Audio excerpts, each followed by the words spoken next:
اور پھر الٹیمیٹلی دوزخ سے بچ جائیں، اللہ کے عذاب سے بچ جائیں، اللہ کی ناراضگی سے بچ جائیں۔ تو اس لیے بہت ضروری ہے کہ ہم روزوں کا خوش دلی کے ساتھ اہتمام کریں، ایمان اور احتساب کے ساتھ روزے رکھیں۔ ایمان کا مطلب تو یہ ہے کہ یعنی اللہ تعالیٰ کے اوپر اور اللہ تعالیٰ کے احکامات پر جو کہ یہ واقعی اللہ کا حکم ہے اس کو مانتے ہوئے ہم روزہ رکھ رہے ہیں، لیکن ساتھ ہی احتساب کا مطلب ہوتا ہے ثواب کی نیت کرتے ہوئے، یعنی ہمیں ثواب کی نیت بھی رکھنی چاہیے، کیونکہ جب کسی چیز پر ہم دیکھتے ہیں کہ کوئی ریوارڈ مل رہا ہے تو قدرتی طور پر اس انسان کے اندر ایک موٹیویشن پیدا ہو جاتی ہے اور انسان کا یقین بھی بڑھ جاتا ہے اور اس کام کو شوق سے کرتے ہیں۔ آپ دیکھیں عام طور پر جب کسی کو کوئی کام والنٹریلی کرنے کے لیے دیا جاتا ہے تو اس کا آؤٹ پٹ کچھ اور ہوتا ہے، اور جب کوئی کسی پے کے اوپر یا کسی فائدے کے عوض یا کسی معاوضے کے عوض کام کرتا ہے تو اس کا آؤٹ پٹ کچھ اور ہوتا ہے۔ یہ عام روزمرہ زندگی میں بھی آپ نے مشاہدہ کیا ہوگا، بچوں کے اندر، بڑوں کے اندر، سب کے اندر، انسان کے اندر یہ چیز ہے اور اللہ سبحانہ وتعالیٰ اس کو بہت اچھی طرح جانتے ہیں۔ تو اس لیے ہمیں ساتھ ہی بتا دیا گیا کہ لعلکم تتقون، تاکہ تم بچ جاؤ، یعنی اگر تم رمضان کے روزے رکھو گے تو تم اللہ کی ناراضگی سے بچ جاؤ گے، اللہ کے عذاب سے بچ جاؤ گے۔ اب یہ بچنے کا عمل کیسے ہوتا ہے؟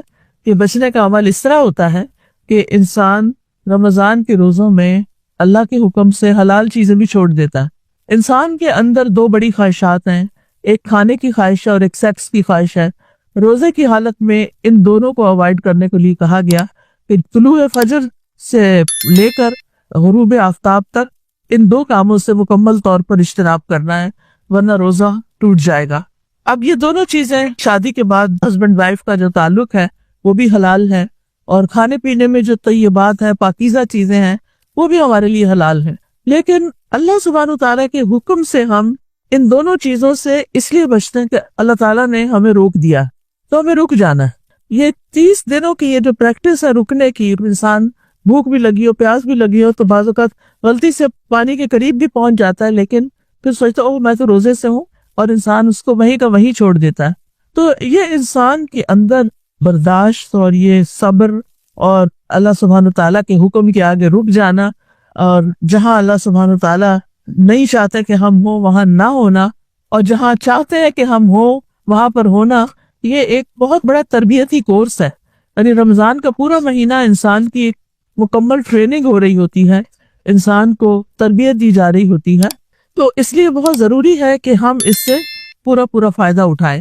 تو لعلکم تتقون، اب یہ آخرت کے عذاب سے بچنا، اللہ کی ناراضگی سے بچنا اسی درجے میں ہوگا جس درجے میں ہم روزہ رکھ کر حلال کے علاوہ حرام چیزوں کو چھوڑیں گے۔ بعض اوقات ہم حلال چیزیں چھوڑ دیتے ہیں، کھانا پینا چھوڑ دیتے ہیں، لیکن مردہ بھائی کا گوشت کھانا نہیں چھوڑتے، یعنی روزہ رکھ کر بھی غیبت چغلی چل رہی ہوتی ہے کسی نہ کسی شکل میں، یعنی وہاں آ کے ہمارا کنٹرول ختم ہو جاتا ہے، ہم اپنے آپ پر کنٹرول نہیں رکھ سکتے۔ کوئی بات کر رہا ہو کسی کی تو ہم آگے سے دو لگانے کو تیار ہوتے ہیں تاکہ یعنی کہ ایک ویلیڈیشن ہو جائے اس کی۔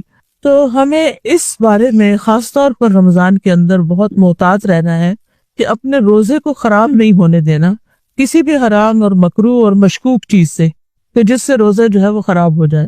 نبی صلی اللہ علیہ وسلم نے فرمایا کہ جو روزہ رکھ کے بھی جھوٹ بولنا اور جھوٹ پر عمل کرنا نہیں چھوڑتا، اللہ سبحانہ تعالیٰ کو اس کی کوئی ضرورت نہیں کہ وہ کھانا پینا چھوڑ دے۔ یعنی روزے سے اصل مقصد کھانا پینا چھڑانا نہیں ہے، اصل مقصد کچھ اور ہے، اور وہ ہے بری عادتیں چھڑانا، یعنی وہ چیزیں جو اللہ کی نافرمانی کی ہیں، اللہ تعالیٰ کی ناراضگی کی ہیں، ان کو چھڑوانا۔ اور انشاءاللہ جب ہم روزے کی حالت میں کھانا پینا جو ہم سب کی ویکنس ہے وہ چھوڑ سکتے ہیں تو اللہ کے حکم سے ہم غیبت چگلی بھی چھوڑ سکتے ہیں۔ اسی طرح بعض کچھ اور چیزیں زندگی میں حرام ہیں، جیسے کسی کو دھوکہ دینا، چیٹ کرنا، کاروبار کے اندر ملاوٹ کرنا، جیسے تیل کے اندر ملاوٹ ہے، کھانے کی دوسری چیزوں کے اندر ملاوٹ ہے، سود لیا جا رہا ہے، رشوت لی جا رہی ہے، حرام چیزیں کی جا رہی ہیں۔ تو ان سب چیزوں کو جب تک نہیں چھوڑتے تو روزے کی روح حاصل نہیں ہوتی۔ یہ اگرچہ مشکل ہے لیکن پھر بھی امپاسبل نہیں، اگر ہوتی تو اللہ سبحانہ تعالیٰ ضرور اس میں کوئی رخصت دے دیتے، ہمیں کچھ نہ کچھ چھوٹ دے دیتے، کچھ اجازت دے دیتے، لیکن ایسا نہیں ہے۔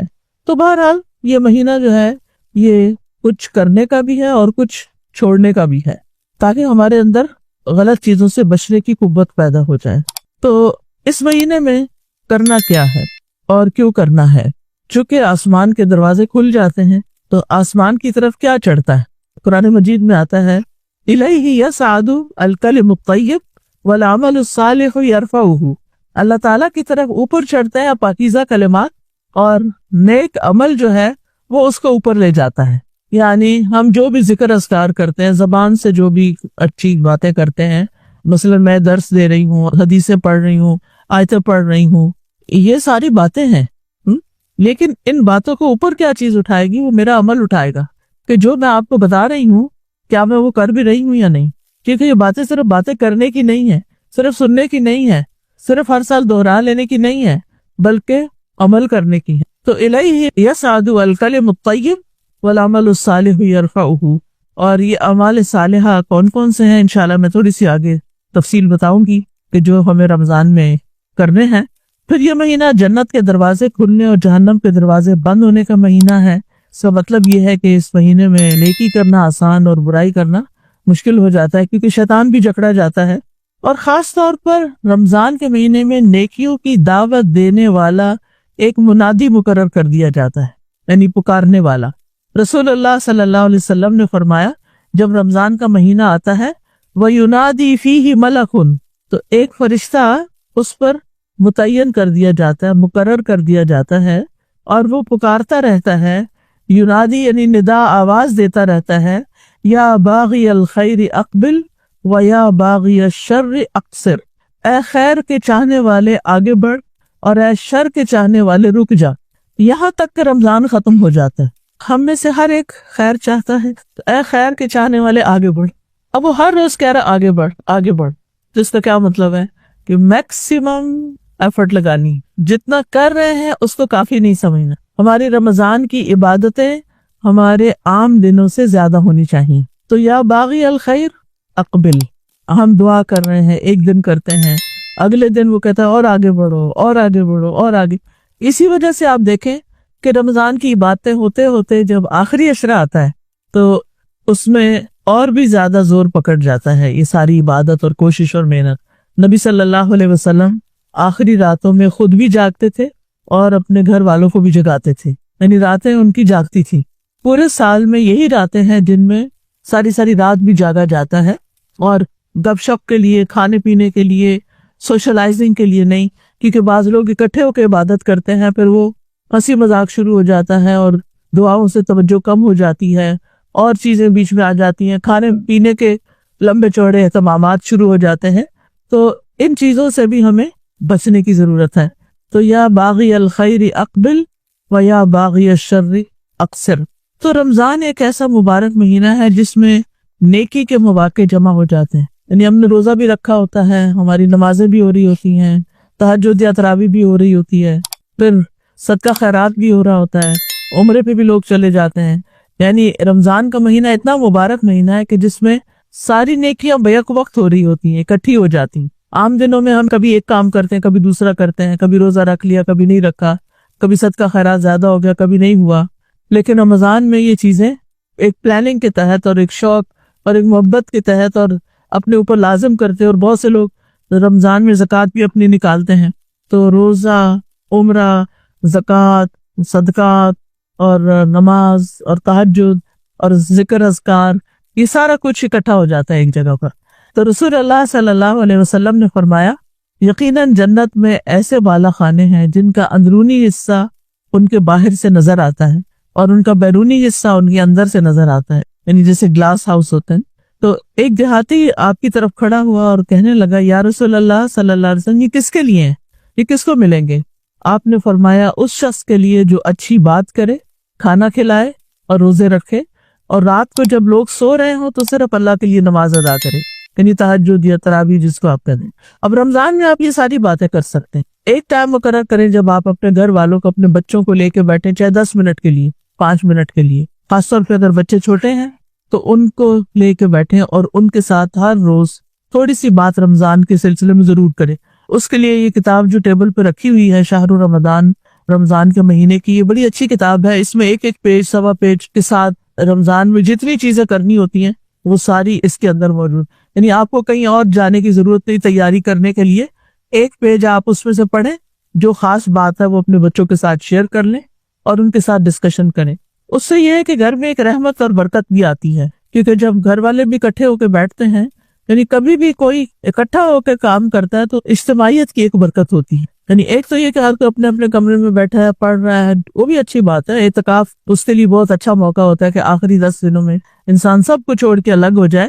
لیکن اس کے علاوہ جب آپ گھر کے اندر ہیں ہی تو گھر کی بھی ایک مجلس ہونی چاہیے. اگر آپ 2 لوگ بھی ہیں تو ہسبینڈ وائف بھی بیٹھ جائیں اور ایک دوسرے کے ساتھ کوئی اچھی بات ضرور شیئر کریں. دوسرا یہ ہے کہ انسان کھانا کھلائے. کھانا کھلانے کے لیے ایک تو یہ ہے کہ آپ رمضان راشن کے نام سے جو کمپینز چلتی ہیں اور غریبوں تک آرگنائزیشنز وہ چاہتی ہیں ان کو راشن, جیسے الہدا بھی کر رہا ہے اور لوگ بھی کرتے رہتے ہیں, انڈیویجولی بھی لوگ اپنے رشتہ داروں یا غریبوں یا میڈز وغیرہ سب کے لیے انتظام کرتے ہیں. تو اور جو بھی صدقہ خیرات آپ کریں, لیکن کھانا کھلانے والا کام ضرور کریں. اور اس میں آپ دیکھیے کہ عام طور پہ لوگ افطار کا انتظام اسی وجہ سے کرتے ہیں. اب افطار ویسے تو بہت اچھی بات ہے, لیکن بعض اوقات اس میں بھی دیکھا ہے کہ جو خاتون خانہ ہے یا اگر خاتون خانہ خود نہیں تو جو سرونٹس ہیں, ان بیچاروں کا سارا دن طرح طرح کے کھانے پکاتے ہوئے گزر جاتا ہے. رمضان کا تو مقصد یہ تھا کہ کھانے کو لمیٹڈ کیا جائے, لیکن ہمارے عام دنوں سے بھی زیادہ پھر پکانا شروع ہو جاتا ہے, جس کی وجہ سے پھر عبادات کے لیے ٹائم کم رہ جاتا ہے. تو اس میں انسان یعنی اگر کوئی ایسا انتظام کرے بھی, کیونکہ پھر رشتہ دار ہیں یا دوست ہیں دور دور سے آتے ہیں, پھر ان کی اپنی تراویح کا ٹائم بھی ہوتا ہے, تو ٹریولنگ ٹائم میں وہ نماز کے اندر سے خشوع و خضوع بھی ختم ہو جاتا ہے. تو آپ پکا کے بھی کسی کے گھر بھیج سکتے ہیں, اسی طرح ایسی جگہ جہاں پر بہت سارے لوگ اکٹھے ہوں, جیسے ہاسٹلز ہوتے ہیں, اس میں بہت ساری بچیاں, یا مدرسہ ہوتا ہے کوئی, اس میں بہت سارے بچے اکٹھے بیٹھے ہوتے ہیں, اکٹھے رہ رہے ہوتے ہیں. اب تو یونیورسٹیز میں بھی آپ دیکھیں, یونیورسٹیز کے بھی ہاسٹل ہیں, یہاں اسلام آباد میں کئی ایک ہاسٹلز ہیں, ہو سکتا ہے آپ کے نیبرہڈ میں کوئی ہاسٹل ہو. تو اب وہ ہاسٹل کا کھانا تو آپ کو سب کو پتہ ہی ہے کہ وہ کیسا کھانا ہوتا ہے. تو رمضان کے مہینے میں آپ روز کھانا نہیں کھلا سکتے, روز نہیں پکا سکتے, تو کٹھا کھانا پکوا کر بھی آپ کسی ایسی جگہ پر سب کو کھلا سکتے ہیں. پھر اسی طرح روزے تو رکھنے ہی ہیں, اور رات کو جب سو رہے ہوں تو صرف اللہ کے لیے نماز. حافظ ابن رجب کہتے ہیں یہ تمام کے تمام اعمال رمضان میں سرزد ہوتے ہیں, بس مومن کے لیے رمضان میں سب کچھ جمع ہو جاتا ہے, روزہ, قیام, صدقہ اور اچھی گفتگو. کیونکہ روزے دار کو بے مقصد اور جنسی بات کرنے سے منع کر دیا جاتا ہے. روزہ, نماز اور صدقہ اپنے کرنے والے کو اللہ عز و جل تک پہنچا دیتے ہیں, یہ اللہ کا قرب نصیب ہوتا ہے. نماز نمازی کو آدھے رستے تک پہنچا دیتی ہے, روزہ اسے بادشاہ کے دروازے تک پہنچا دیتا ہے, اور صدقہ اس کا ہاتھ پکڑ کر بادشاہ کے پاس داخل کر دیتا ہے. یعنی صدقے کی وجہ سے انسان اللہ تعالیٰ کے اور زیادہ قریب ہو جاتا ہے.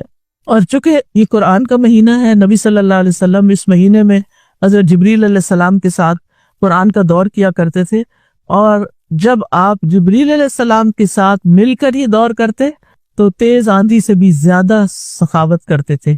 یعنی آپ بہت زیادہ جواد اور سخی ہوتے تھے رمضان کے مہینے میں. یعنی جیسے تیز آندھی چلتی ہے تو اس کے ساتھ کچھ مٹی بھی اڑتی ہے, اور آپ نے دیکھا ہوگا کہ گھر کے ہر چیز کے اوپر اس کے اثرات نظر آتے ہیں. تو اسی طرح رمضان میں آپ کے صدقہ خیرات کے جو اثرات ہیں وہ ہر طرف نظر آنے چاہیے. یعنی آپ کے عزیز, دوست, رشتہ دار, یعنی سب تک آپ کچھ نہ کچھ خیر ضرور بانٹیں. پھر اسی طرح آپ دیکھیے کہ ضروری نہیں ہوتا کہ بہت بڑے بڑے کھانے ہی کھلائے جائیں. اگر آپ کی حیثیت صرف اتنی ہے کہ آپ کھجور کھلا دیں کسی کو تو آپ کھجوریں بھی کھلا سکتے ہیں. آپ کی حیثیت صرف پانی پلانے کی ہے تو آپ دیکھیں بہت سے لوگ روزہ افطار ہونے کے وقت یہ راستے پہ اشاروں پہ پانی کی بوتلیں اور کھجوریں اور پیکٹ بنا کے کھڑے ہو جاتے ہیں, اور جو راہ چلتے لوگ ہوتے ہیں جو کسی مجبوری کے تحت اس وقت ٹریول کر رہے ہوتے ہیں ان کو ساتھ ساتھ دے رہے ہوتے ہیں. یعنی بہت سارے مواقع ہوتے ہیں نیکی کرنے کے, انسان اگر سوچے اور توجہ کرے تو بہت سی خیر نکل سکتی ہے. تو چونکہ یہ مہینہ اخلاقی تربیت کا مہینہ ہے تو نبی صلی اللہ علیہ وسلم نے فرمایا روزہ صرف کھانا پینا چھوڑنے کا نام نہیں ہے, بلکہ روزہ تو لغو اور بیہودہ کام اور رفث یعنی جنسی خواہشات پر مبنی حرکات اور کلام سے بچنے کا نام ہے. لہٰذا اگر تمہیں کوئی گالی دے یا تم سے جہالت کی باتیں کرے تو تم کہہ دو کہ میں تو روزے سے ہوں. یعنی آرگیومنٹ میں نہ پڑو, بحث مباحثے نہ کرو, لڑائی جھگڑا نہ کرو. اب میں سوچتی ہوں کہ جن گھروں میں بہت لڑائیاں ہوتی ہیں آپس میں, بہن بھائی لڑتے ہیں یا ہسبینڈ وائف لڑتے ہیں یا ایک دوسرے کی مار پٹائی کرتے ہیں, تو اگر وہ رمضان کا مہینہ 30 دن رکے رہے اس کام سے کہ نہ ہی زبان سے یعنی ابیوز کرنا ہے کسی کو، اور نہ ہی ویسے کسی کو مارنا ہے، نہ ہم نے بچوں کو مارنا ہے، نہ کسی بڑے کو مارنا ہے، تو آپ دیکھیں گے کہ رمضان کے بعد وہ عادت کس حد تک کم ہو سکتی ہے، کیونکہ انسان کو سوچنے کا بھی موقع ملتا ہے کہ اگر روزے کی وجہ سے میں نے اپنے آپ کو روکا تھا تو بعد میں میرے لیے کیا جواز نکلتا ہے کہ میں خواہ کسی کے اوپر ظلم اٹھاؤں۔ پھر یہ کہ یہ دعاؤں کی قبولیت کا مہینہ ہے، رمضان کے ہر دن اور رات میں دعا قبول ہوتی ہے، جہنم سے آزادی کا مہینہ ہے، گناہوں کے کفارے کا مہینہ ہے۔ اب یہ ہے کہ چند پوائنٹس میں دیتی ہوں، پھر آپ لوگ مزید ڈسکشن بھی کر سکتے ہیں۔ سب سے پہلی بات تو یہ ہے کہ رمضان کا مہینہ آنے پر پریشان نہیں ہونا چاہیے، خوش ہونا چاہیے کہ اتنے سارے نیکی کے مواقع ملیں گے۔ ہر شخص کو کچھ نہ کچھ تھوڑی سی انگزائٹی ضرور ہوتی ہے، رمضان آ رہا ہے، یہ بھی کرنے والا ہے، وہ بھی کرنے والا ہے، تراویح کیسے کریں گے، رات تھک جاتے ہیں، وہ مشکل عشاء پڑھتے ہیں، اب یہ اتنی لمبی نماز کیسے ہوگی۔ تو جب میرے اوپر ایسے خیالات آتے ہیں، میں ہمیشہ سوچتی ہوں پچھلے رمضان میں تو سب ٹھیک ہو گیا تھا، وہ کیسے ہوا تھا؟ تو اگر اللہ نے وہ کرا دیا تو اس دفعہ بھی اللہ سے اچھی امید رکھو، تو انشاءاللہ اب بھی اچھا ہو جائے گا۔ اور واقعی جو ہی رمضان شروع ہوتا ہے ایک الگ ہی اسپرٹ ہوتی ہے، ایک الگ ہی انرجی آ جاتی ہے انسان کے اندر، تو خوشی سے استقبال کریں اور اللہ تعالیٰ کا شکر ادا کرتے ہوئے، کیونکہ کتنے ہی لوگ تھے جو پچھلے رمضان میں ہمارے ساتھ تھے اور اس رمضان میں وہ دنیا سے جا چکے ہیں، اور اس کے لیے دعا بھی مانتے تھے۔ بعض سلف جو ہیں وہ 6 مہینے پہلے یہ دعا شروع کر دیتے تھے کہ اللہ ہمیں رمضان تک پہنچا دے، اللہ ہمیں رمضان تک پہنچا دے، اور جب رمضان گزر جاتا تو یہ دعا کرتے رہتے اللہ ہمارے رمضان کی نیکیاں قبول کر لے۔ پھر یہ کہ اپنی نیتوں کو بھی خالص کر لینا، یعنی ایک کانشیس ایفرٹ اور سوچ کہ میں نے جو کچھ کرنا ہے اللہ کے لیے کرنا ہے۔ انا للہ، میں تو اللہ کی ہوں، میں تو اللہ کی ہوں، جس نے مجھے پیدا کیا، جس نے مجھے رزق دیا، جس کے ہاتھ میں میری زندگی ہے، جس کے ہاتھ میں میری موت ہے، میں تو اس کی ہوں۔ لہذا جب ہم یہ کہہ دیتے ہیں نا میں اللہ کی ہوں، تو پھر اللہ تعالیٰ کے ہر کام کو انسان اچھی نظر سے دیکھتا ہے، چاہے عقل اس کو سمجھ نہ پائے۔ اللہ کا ہر فیصلہ اچھا لگتا ہے، تقدیر کے متعلق انسان کی شکایتیں دور ہو جاتی ہیں، اللہ تعالیٰ کے اقوال، افعال، تقدیر، شریعت سب سے انسان ایگری کرنے لگتا ہے۔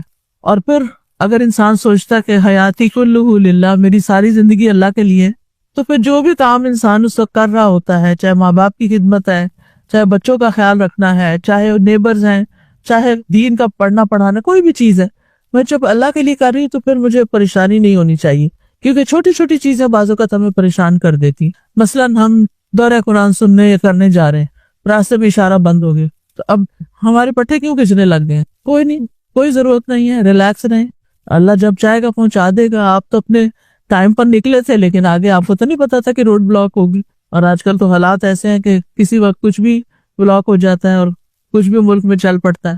تو اب آپ اس کو پوری طرح ریلیکس ہیں، آپ پہنچ گئے ٹائم پر تو بھی خوش ہیں، اگر تھوڑا سا لیٹ ہو گئے تو بھی خوش ہیں، اگر پہلے پہنچ گئے تو بھی خوش ہیں، کیونکہ حیاتی کلہ للہ، سب کچھ میرا تو اللہ ہی کے لیے ہے۔ لہٰذا یہ چیز انسان کو اتنا سکون بخشتی ہے، اتنا اطمینان دیتی ہے کہ میں نے اسباب اختیار کر لیے، اور پھر اس کے بعد میں جہاں بھی ہوں، جس بھی سچویشن میں۔ بعض اوقات ایسا بھی ہوتا ہے کہ ہم پچھلے رمضان میں کوئی بہت اچھا کام کر رہے تھے، مثلاً عمرے پہ چلے گئے، مثلاً کوئی اور اللہ نے نیکی کا کام کرا دیا، اس سال وہ اپرچونٹی نہیں ہے، اب بے چینی کی ضرورت نہیں ہے، کوئی بات نہیں، اب اس وقت اللہ نے جہاں رکھا ہے میں اس کو بھی نیکی سمجھ کے کروں گی، کیونکہ دین اور دنیا الگ الگ چیزیں نہیں ہیں۔ اگر ہم دین کو دنیا کمانے کے لیے استعمال کرتے ہیں تو اس کا کوئی اجر و ثواب نہیں، اور اگر ہم دنیا کے کام دین کے فائدے کے لیے کرتے ہیں تو اجر ہی اجر ہے، دنیا کے کام میں بھی اجر ہے، اور اگر دین کا کام اللہ کے لیے کرتے تو اجر ہے۔ تو اس لیے انسان کو جو بھی کوئی کام کرے وہ خوشی خوشی کرے۔ رمضان میں کبھی بھوک بھی لگ جاتی ہے، کبھی تھکاوٹ بھی زیادہ ہو جاتی ہے، اور پھر نفس کے خلاف ہوتا ہے کچھ کام کرنا، لیکن انسان خوشی سے کر لے۔ پھر یہ کہ رمضان سے پہلے استغفار کی بھی کثرت کریں تاکہ ساری رکاوٹیں دور ہو جائیں۔ یہ ہمارے اپنے ہی گناہ ہوتے ہیں جن کی وجہ سے ہم سے نیکی کے مواقع چھن جاتے ہیں، یعنی ہم نے سوچا ہوتا ہے کچھ کرنے کا، وہ ہوتا ہی نہیں، کوئی ہمارا گناہ بیچ میں رکاوٹ بن جاتا ہے۔ تو استغفار کرنے سے آپ نے دیکھا ہوگا رزق کے دروازے کھلتے ہیں، بارشیں برستی ہیں، اللہ تعالیٰ مال اور اولاد میں برکت ڈالتا ہے، یعنی کہ ساری رکاوٹیں ختم اور دعائیں قبول، اور بندے کو جو چاہیے تھا وہ اسے مل گیا۔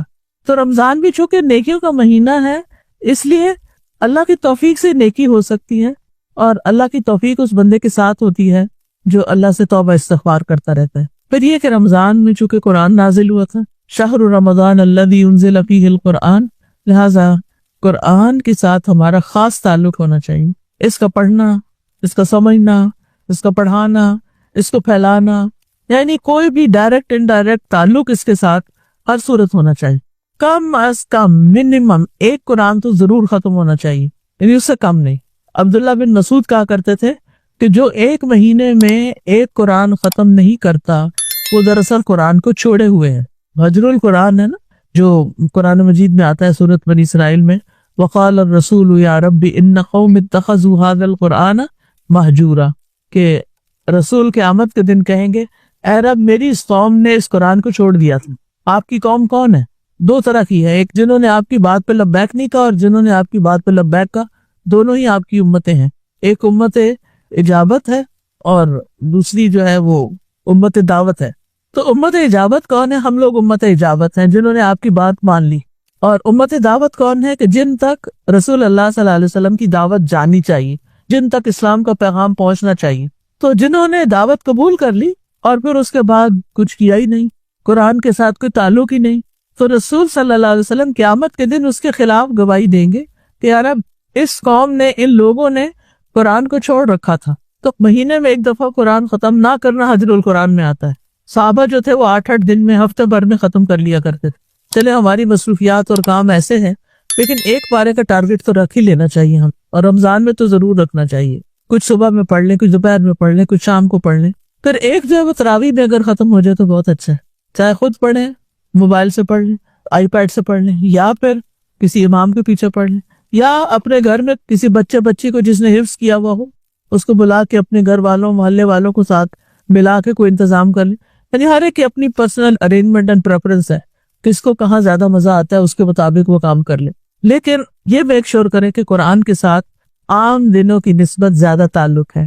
قرآن مجید بھی اس مہینے میں نازل ہے، سابقہ کتب بھی اسی مہینے میں نازل ہوئی. یعنی یہ مہینہ اللہ کی طرف سے وحی آنے کے لیے ایک خاص مہینہ ہے. اسی لیے اگر اس مہینے میں سمجھ کر قرآن پڑھا یا سنا جائے تو دلوں پہ زیادہ اثر کرتا ہے، کیونکہ یہ ہدایت کی کتاب ہے. پھر یہ ہے کہ صرف دن کو نہیں پڑھے، رات کو بھی اس کا اہتمام ضرور ہونا چاہیے، اور خاص طور پر تراویح میں، اور اس سے بڑھ کر لیلۃ مبارکہ میں، کیونکہ انا انزلناہ فی لیلۃ مبارکہ، ہم نے اس قرآن کو مبارک رات میں نازل کیا تھا، اور وہ رمضان کی راتوں میں سے ایک رات تھی شب قدر.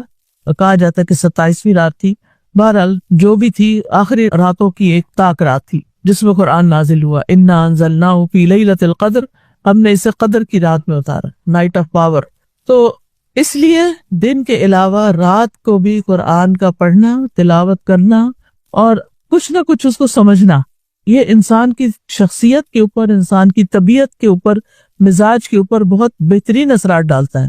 تو اس لیے اس کا اہتمام ضرور کیجیے.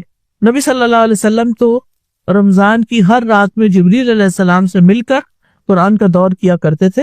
لہٰذا اس سے یہ بات پتہ چلتی ہے کہ ایک تو ہے اکیلے تلاوت، ٹھیک ہے، وہ آپ اپنی سہولت سے جب اٹھتے بیٹھتے، چلتے پھرتے، واک کرتے، گاڑی میں بیٹھ کے کہیں نہ کہیں آپ کر لیں، ہو گیا پورا آپ کا سپارہ.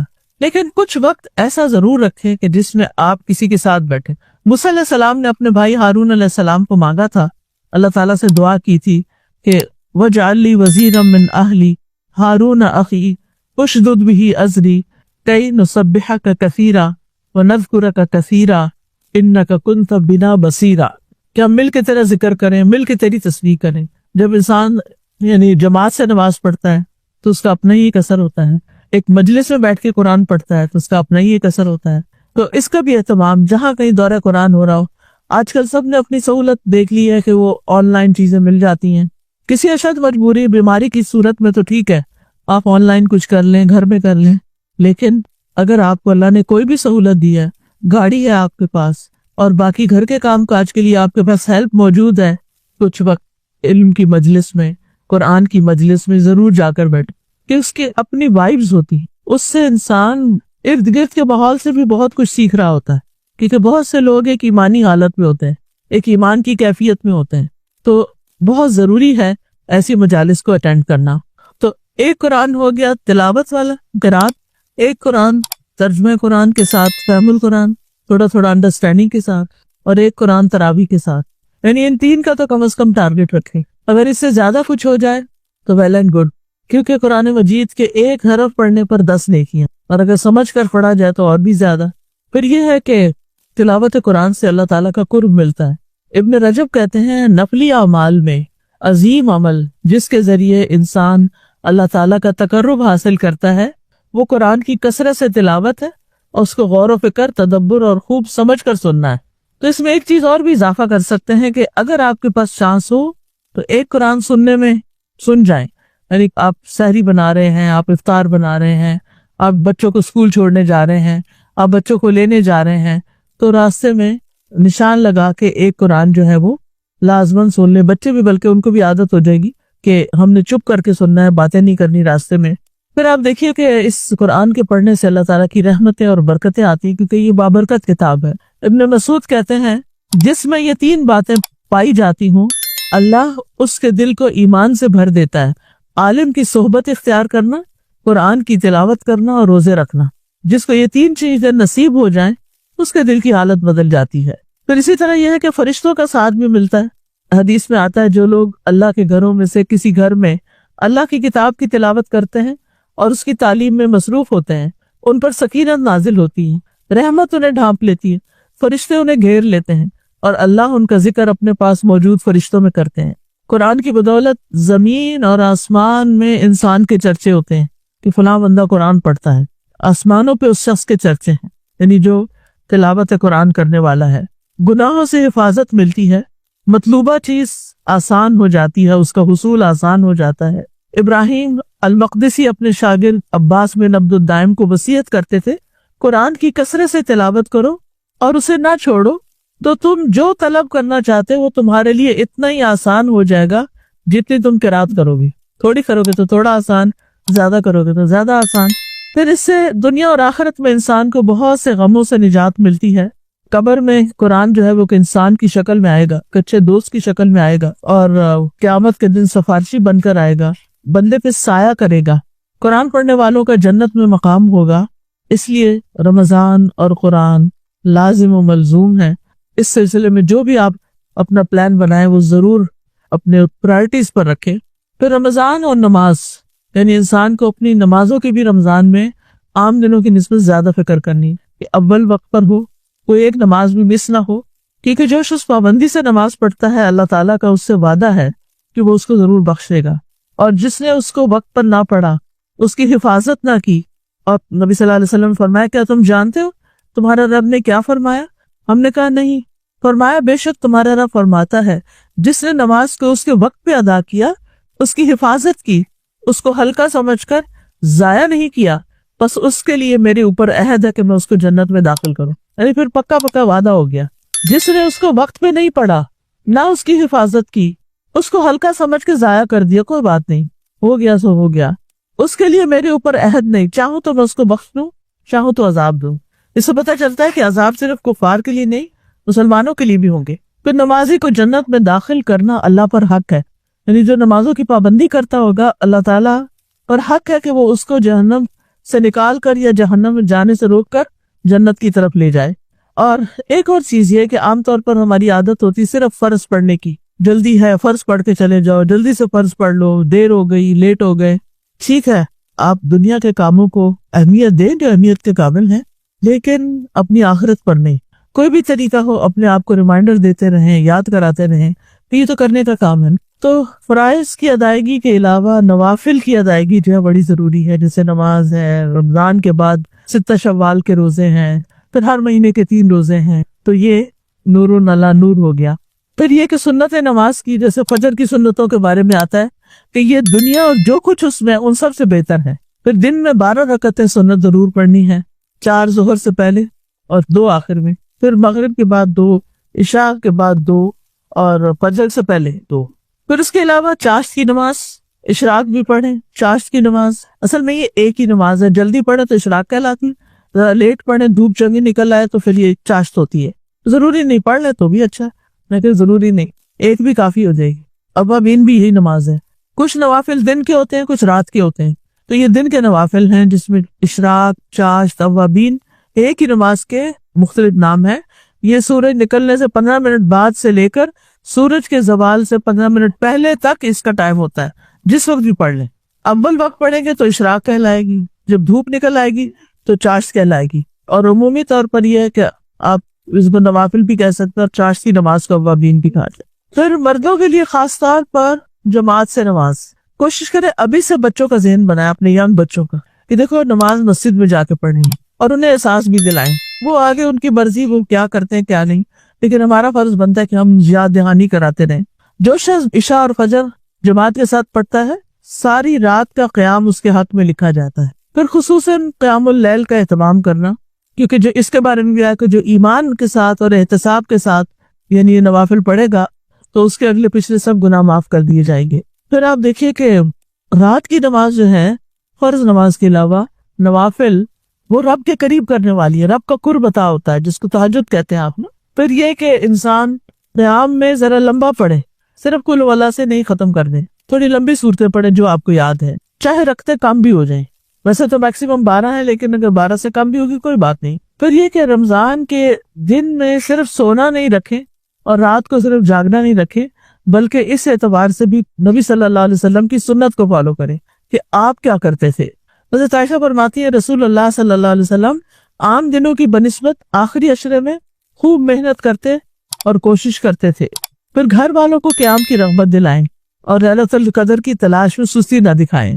اور پھر دعائیں خوب خوب مانگیں، کیونکہ روزہ دار کی ایک دعا دن میں اور رات میں پھر قبول ہوتی ہے. روزانہ رات کو دعاؤں کی قبولیت کے لیے آسمان میں دروازے کھلتے ہیں اور یہ رات کے آخری 1/3 حصے میں ہوتے ہیں. جی صلاۃ و تسبیح پڑھی جا سکتی ہے، اجتماعی بھی پڑھی جا سکتی ہے، تہجد میں بھی پڑھ سکتے ہیں. لیکن ایک بات یاد رکھیے، صلاۃ و تسبیح آپ پڑھیے رمضان میں، لیکن اس کے مقابلے میں اگر آپ قرآن کے ساتھ پڑھیں گے نا کچھ بھی، کئی گنا زیادہ ثواب ہوگا اس کا. تو اس کا بھی ضرور دھیان میں رکھیے. پھر ذکر اذکار چلتے پھرتے وَاذْكُرُوا اللَّهَ كَثِيرًا لَعَلَّكُمْ تُفْلِحُونَ، اللہ کا ذکر سکون کا باعث ہے. اور پھر یہ کہ افضل الذکر لا الہ الا اللہ ہے، اور یہ غموں کو بھی دور کرتا ہے. چلتے پھرتے اٹھتے بیٹھتے لا الہ الا اللہ، لا الہ الا اللہ، لا الہ الا اللہ. پھر یہ کہ لا الہ الا اللہ کا وزن کریں تو اگر تمام دنیا کی چیزوں کو ترازو کے ایک پلڑے میں رکھ دیا جائے اور لا الہ الا اللہ کو دوسرے پلڑے میں، تو بھی لا الہ الا اللہ والا پلڑا نیچے جھک جائے گا. خالی لا الہ الا اللہ بھی پڑھ سکتے. میرا کہنے کا مطلب ہے صلاۃ و تسبیح اچھی چیز ہے، لیکن قرآن کا پڑھنا اس سے بھی افضل ہے، کیونکہ رمضان میں قرآن نازل ہوا ہے. ٹھیک ہے، تو ایک دفعہ صلاۃ و تسبیح ہفتے میں ایک دن کافی ہے، ہر روز کی ضرورت نہیں ہے. ہر روز فوکس کریں قیام اللیل پہ، تہجد پہ، اور اس میں زیادہ سے زیادہ قرآن پڑھنے پر. پھر چلتے پھرتے اٹھتے بیٹھتے ذکر اذکار، سبحان اللہ، الحمدللہ، اللہ اکبر. سبحان اللہ کہنا اور الحمدللہ کہنے سے زمین اور آسمان کے درمیان کی فضا بھر جاتی ہے. الحمدللہ کہنا میزان کو بھر دیتا ہے. جو شخص سبحان اللہ العظیم و بحمدہ کہتا ہے اس کے لیے جنت میں کھجور کا ایک درخت لگا دیا جاتا ہے. اور جو شخص 100 دفعہ یہ کلمہ پڑھ لے، لا الہ الا اللہ وحدہ لا شریک لہ، لہ الملک و لہ الحمد وہو علی کل شیء قدیر، تو اسے 10 غلام آزاد کرنے کے برابر ثواب ملے گا. 100 نیکیاں اس کے اعمال نامے میں لکھی جائیں گی، 100 برائیاں اس سے مٹا دی جائیں گی. وہ سارا دن شام تک شیطان کے شر سے محفوظ رہے گا. کوئی شخص اس سے بہتر عمل لے کر نہیں آئے گا، البتہ جو شخص اس سے زیادہ عمل کرے اس کا ثواب پھر زیادہ ہوگا. پھر استغفار کے فائدے، صدقہ خیرات ان دنوں میں بہت کرنا چاہیے، کیونکہ رمضان میں ہر نیکی جو ہے وہ زیادہ فائدہ پاتی ہے. اور صدقہ جب آگ سے بچاؤ کا ذریعہ بھی ہے. عرش کے سائے میں جگہ نصیب ہوگی جس نے صدقہ پوشیدہ طور پر کیا کہ بائیں ہاتھ میں بھی خبر نہیں ہوئی کہ کیا کیا. اور عمومی طور پر ہر نیک کام میں آگے بڑھیں، فاستبقوا الخیرات، نیکی کا ہر کام شوق سے کریں. روزہ شوق سے رکھیں، نماز شوق سے پڑھیں، اپنے یعنی اس ایکسائٹمنٹ کو شو کریں ایک دوسرے پر. یہ نہیں کہ ہائے ابھی آج بڑا روزہ لگ رہا ہے، اور دوسرا کہ ہائے وہ ساروں کو کنٹیجیس بیماری لگ جاتی ہے. پھر چھوٹی چھوٹی نیکیوں میں لوگوں سے آگے رہنے کی کوشش کریں. والدین کے ساتھ نیکی، ان کی طرف سے صدقہ خیرات ضرور کریں اگر فوت ہو چکے ہیں. لوگوں کے لیے فائدے کا بنے، سلام پھیلائیں، اچھی باتیں کریں، کسی کو پانی کا ایک گھونٹ ہی پلا دیں. اللہ سبحانہ تعالیٰ سے دعا ہے کہ وہ نیکی کرنے کو آسان کر دیں ہمارے لیے اور برائی کرنے کو مشکل کر دے. نیت کے صاف ہونے اور ہر کام کو صرف اور صرف اللہ کی خاطر کرنے کے بارے میں، کیونکہ اللہ سبحانہ تعالیٰ اس کام کو قبول نہیں کرتا. وہ عمل اللہ کے نزدیک کوئی اہمیت نہیں رکھتا جو اللہ کے لیے نہ کیا گیا ہو. لیکن ہم انسان ہیں، ہم سے غلطیاں ہوتی ہیں، اور قدم کے پھسلن سے زیادہ بعض اوقات سوچ کی پھسلن ہوتی ہے، سوچ میں کس وقت کیا چیز شامل ہو گئی، بعض اوقات انسان خود بھی اس سے آگاہ نہیں ہوتا۔ اسی لیے اللہ سبحانہ وتعالیٰ نے ہم پر رمضان کے روزے فرض کیے تاکہ ہمارے اندر تقویٰ پیدا ہو۔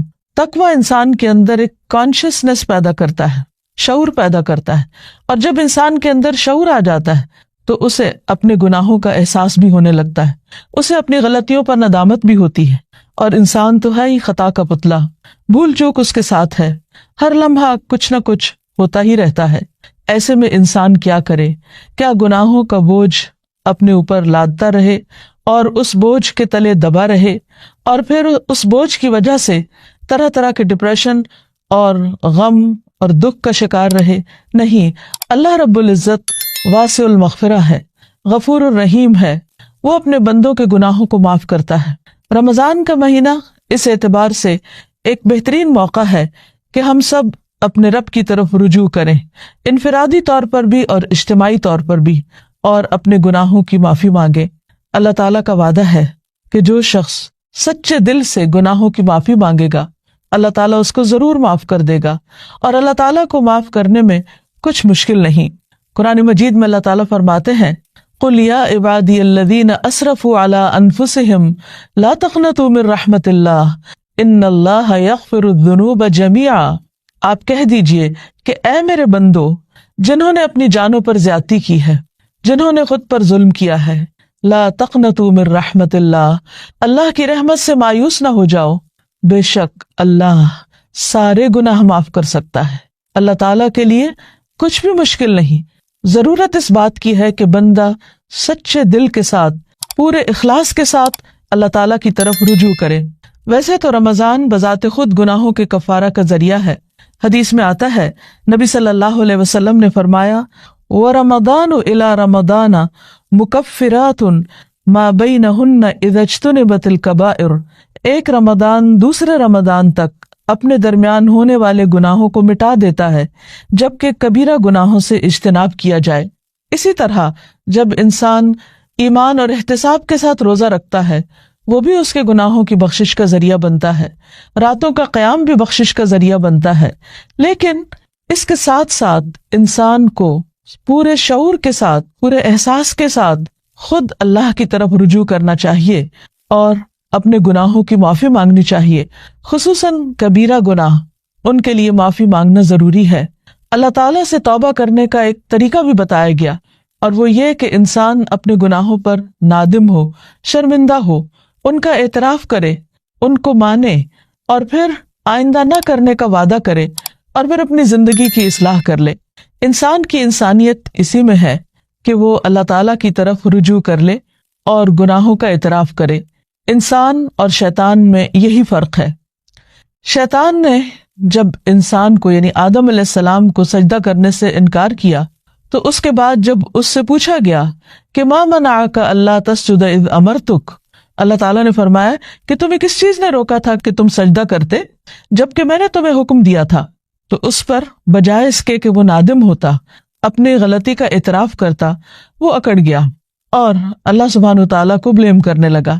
اس کے برعکس آدم علیہ السلام سے جب خطا ہوئی اور وہ بھول کر جنت کا وہ پھل کھا بیٹھے جس کے کھانے سے ان کو روکا گیا تھا، تو جب انہیں اپنی اس بات کا احساس ہوا کہ انہوں نے درست نہیں کیا اور ان سے جنت کا لباس اتروا لیا گیا، تو وہ فوراً اپنے رب کی طرف پلٹے اور انہوں نے اعتراف کیا اور دعا کی ربنا ظلمنا انفسنا وان لم تغفر لنا وترحمنا لنکونن من الخاسرین، کہ اے ہمارے رب ہم نے اپنی جانوں پر ظلم کیا اور اگر تو نے ہمیں معاف نہ کیا اور ہم پر رحم نہ کیا تو ہم ضرور نقصان اٹھانے والے ہو جائیں گے۔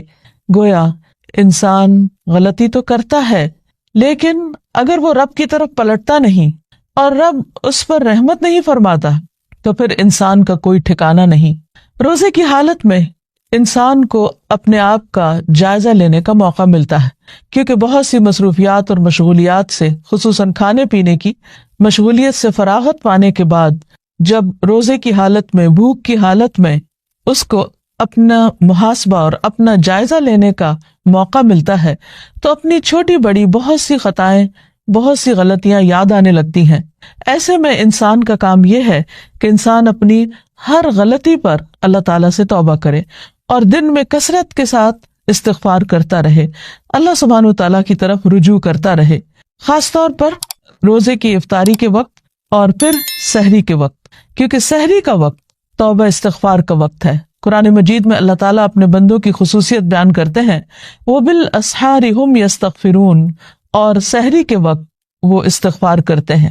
سحری کے وقت یا تو سحری کی تیاری ہو رہی ہوتی ہے یا پھر انسان اس وقت کچھ کھا پی رہا ہوتا ہے، لیکن کچھ نہ کچھ وقت، خواہ وہ کام کاج کے دوران ہی کیوں نہ ہو، ضرور ایسا نکالنا چاہیے کہ جس میں انسان شعوری طور پر اللہ تعالیٰ سے توبہ کرے، کیونکہ اللہ تعالیٰ اس وقت اپنے بندوں کی طرف خاص طور پر توجہ فرماتا ہے۔ حدیث میں آتا ہے، ينزل اللہ تعالی الى السماء الدنيا كل ليلة لنصف الليل الآخر او لثلث الليل الآخر فيقول من ذا الذي يدعوني فأستجيب له من ذا الذي يسألني فأعطيه من ذا الذي يستغفرني فأغفر له حتى يطلع الفجر۔ اللہ تعالیٰ ہر رات کو آدھی رات یا ایک تہائی رات کے آخری حصے میں آسمان دنیا پر نزول فرماتے ہیں اور ارشاد فرماتے ہیں کہ کون ہے جو مجھ سے دعا مانگے اور میں اس کی دعا قبول کروں، کوئی ہے جو مجھ سے سوال کرے کہ میں اسے عطا کروں، کون ہے جو مجھ سے استغفار طلب کرے اور میں اسے بخش دوں، یہاں تک کہ فجر طلوع ہو جاتی ہے۔ یعنی اس وقت خاص طور پر اللہ تعالیٰ اپنے بندے کی طرف متوجہ ہو کر اس کو پکارتا ہے کہ تم غلطی کرنے کے بعد میری طرف لوٹ آؤ۔ رمضان ایک مبارک موقع ہے کہ جس میں انسان سحری کے وقت اٹھ ہی جاتا ہے، تو اس وقت اللہ سبحانہ وتعالیٰ کی اس پکار پر لبیک کہتے ہوئے اپنے گناہوں کی معافی مانگنی چاہیے اور اس کی طرف رجوع کرنا چاہیے، کیونکہ وَمَن يَغْفِرُ الذُّنُوبَ إِلَّا اللَّهُ، کون ہے جو گناہوں کی بخشش کرے سوائے اللہ کے۔ ہم میں سے کون ہے جو یہ دعویٰ کرے کہ اس سے کبھی کوئی غلطی نہیں ہوئی یا اس نے کوئی گناہ نہیں کیا؟ ہم سب خطا کار انسان ہیں اور ہم سے غلطیاں ہوتی ہیں، لیکن غلطی پر توبہ کرنا اور غلطی پر شرمندہ ہونا انسان کی فطرت میں ہے۔ اگر انسان اس فطرت کو مسخ نہ کر دے تو جو ہی کوئی گناہ ہوتا ہے، انسان کا ضمیر فوراً ہی اسے آگاہ کرتا ہے کہ تم سے غلطی ہوئی ہے اور انسان اپنے رب کی طرف پلٹنا چاہتا ہے، لیکن بعض اوقات انسان کا نفس اس کو دھوکہ بھی دے جاتا ہے، اور بجائے اس کے کہ انسان غلطی کا اعتراف کرے، انسان اپنی غلطی پہ پردہ ڈالنے لگتا ہے، اس کو جسٹیفائی کرنے لگتا ہے اور پھر غلطی پہ غلطی کیے چلے جاتا ہے۔ کیونکہ ہوتا یہ ہے کہ جب انسان ایک گناہ کر لیتا ہے، اللہ کی ایک حرمت کو پامال کرتا ہے، اللہ تعالیٰ کی ایک نافرمانی کرتا ہے، تو پھر اس کے بعد اس کی جھجک ختم ہو جاتی، اس کی حیا ختم ہو جاتی، پھر وہ دوسرے گناہ کے لیے دلیر ہو جاتا ہے اور پھر گناہوں کا سلسلہ چل پڑتا ہے۔ اور اگر انسان توبہ نہیں کرتا تو وہ ایک سیاہ نقطہ جو دل پر لگتا ہے ایک گناہ کی وجہ سے، وہ نقطہ پھیلنے لگتا ہے حتیٰ کہ گناہوں کے ساتھ پورا دل سیاہ ہو جاتا ہے اور پھر انسان کے اندر سے احساس بھی ختم ہو جاتا ہے۔ اس کے باوجود انسان کو مایوس نہیں ہونا چاہیے۔ جب تک انسان کی جان ہے، انسان کی سانس کا سلسلہ چل رہا ہے، اس کے لیے معافی کا دروازہ کھلا ہوا ہے۔ حدیث میں آتا ہے کہ ان اللہ یقبل توبۃ العبد ما لم یغرغر، اللہ تعالیٰ بندے کی توبہ قبول کرتا ہے جب تک کہ اس کے سانس اکھڑنے نہ لگے، یعنی دنیا سے رخصت نہ ہونے لگے، فوت نہ ہونے لگے۔ تو گویا ابھی اللہ تعالیٰ نے ہمیں جو زندگی اور یہ موقع دیا ہے، اس میں ہم واپس پلٹ آئیں، رجوع کر لیں، اللہ تعالیٰ کو راضی کر لیں اور کبیرہ اور صغیرہ دونوں طرح کے گناہوں سے معافی مانگیں۔ صغیرہ گناہوں کے کفارے کے لیے تو نماز، روزہ، حج، زکوٰۃ اور دیگر نیکیاں، امر بالمعروف، نہی عن المنکر، یہ چیزیں انسان کے لیے کفارہ بن جاتی ہیں، لیکن خصوصاً کبیرہ گناہوں کے لیے خاص طور پر معافی مانگنا ضروری ہے۔ مثلا کبیرہ گناہ کیا ہے؟ مثلاً اللہ سبحانہ وتعالیٰ کے ساتھ شرک کرنا، اور اس کے بعد والدین کی نافرمانی، والدین کو ناراض کرنا، ان کا دل دکھانا، ان کو پریشان کرنا، ان کی بات نہ ماننا۔ اللہ سبحانہ وتعالیٰ نے ایک نہیں کئی بار اپنے حق کے بعد انسانوں میں سے سب سے پہلا حق جس کا بتایا وہ والدین ہے، اور اللہ تعالیٰ کی رضامندی والد کی رضامندی میں ہے، اور اللہ تعالیٰ کی ناراضگی والدین کی ناراضگی میں ہے۔ والدین کو ناراض کرنا کبیرہ گناہ ہے، اور اگر انسان کی وفات اس حال میں ہو جاتی تو اس وقت تک معافی نہیں ہوگی جب تک کہ والدین معاف نہ کر دیں۔ حقوق العباد کے سلسلے میں جو بھی حق تلفی ہوتی، خواہ والدین کی نافرمانی یا کسی اور کی، یہ بات یاد رہے کہ انسان کو اس وقت صرف اللہ تعالیٰ سے ہی نہیں، بندوں سے بھی معافی مانگنی ہوگی، یعنی بندوں کو بھی راضی کرنا ہوگا۔ والدین کے بعد باقی رشتہ دار، دوست احباب اور انسانوں میں سے کسی انسان پر بھی اگر کوئی ظلم یا زیادتی ہوئی ہو تو اس کے لیے توبہ استغفار اور اس کے ساتھ ساتھ اس بندے سے معافی مانگنا بھی ضروری ہے۔ اسی طرح زبان کے بہت سے گناہ کبیرہ گناہ ہیں، مثلاً جھوٹ بولنا۔ اسی طرح غیبت، اور غیبت کیا ہے؟ کسی مسلمان بھائی کی پیٹھ پیچھے اس کی برائی کرنا، کسی پہ جھوٹا الزام لگانا، کسی کو تانا دینا، کسی کے بارے میں بدگمانی کرنا، کسی کا مذاق اڑانا، نقلیں اتارنا، یہ سب دوسروں کا دل توڑنے والی باتیں ہیں۔ یہ تہذیب کے دائرے سے نکلی ہوئی حرکتیں ہیں، اور ہمارا دین ان چیزوں کی قطعاً ہمیں اجازت نہیں دیتا۔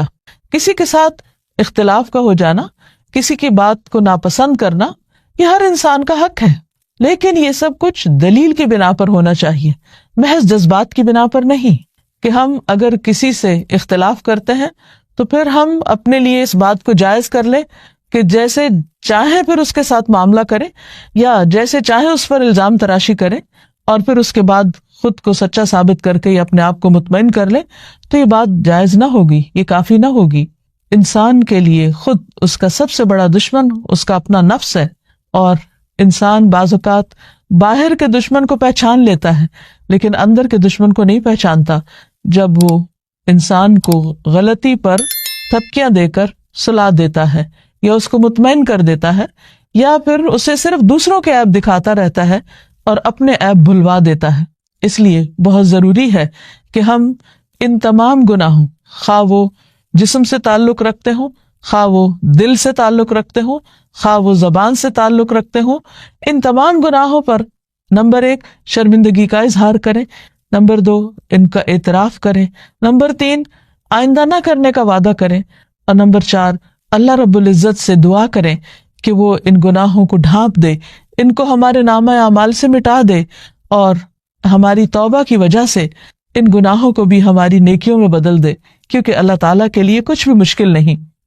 قرآن مجید میں آتا ہے وَهُوَ الَّذِي يَقْبَلُ التَّوْبَةَ عَنْ عِبَادِهِ، وہ اللہ ہی تو ہے جو بندوں سے توبہ قبول کرتا ہے اور اس کو پسند کرتا ہے کہ بندے اللہ کی طرف رجوع کریں۔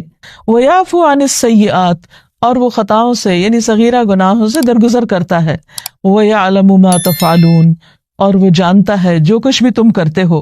یعنی ہمارا کوئی بھی عمل، خواہ وہ چھوٹا ہو یا بڑا، تنہائی میں کیا ہوا ہو یا سب کے سامنے، اللہ سے تو چھپا ہوا نہیں، پھر اس کے فرشتے لکھ بھی رہے ہیں۔ اس لیے بہت ضروری ہے کہ اللہ کے حضور حاضر ہونے سے پہلے ہی ہم اپنے ان گناہوں کو اپنے نامہ اعمال سے اپنے آنسوؤں کے ساتھ دھو ڈالیں، اور عجز و انکساری کے ساتھ اللہ کے حضور جھکیں، اور زبان سے بھی استغفار کرتے رہیں۔ اور اس کے لیے خاص طور پر استغفر اللہ، اللہم اغفر لی اور استغفار کی دیگر دعائیں پڑھنا بھی فائدہ مند ہے۔ اللہ تعالی ہمیں عمل کی توفیق عطا فرمائے۔ وآخر دعوانا ان الحمد للہ رب العالمین۔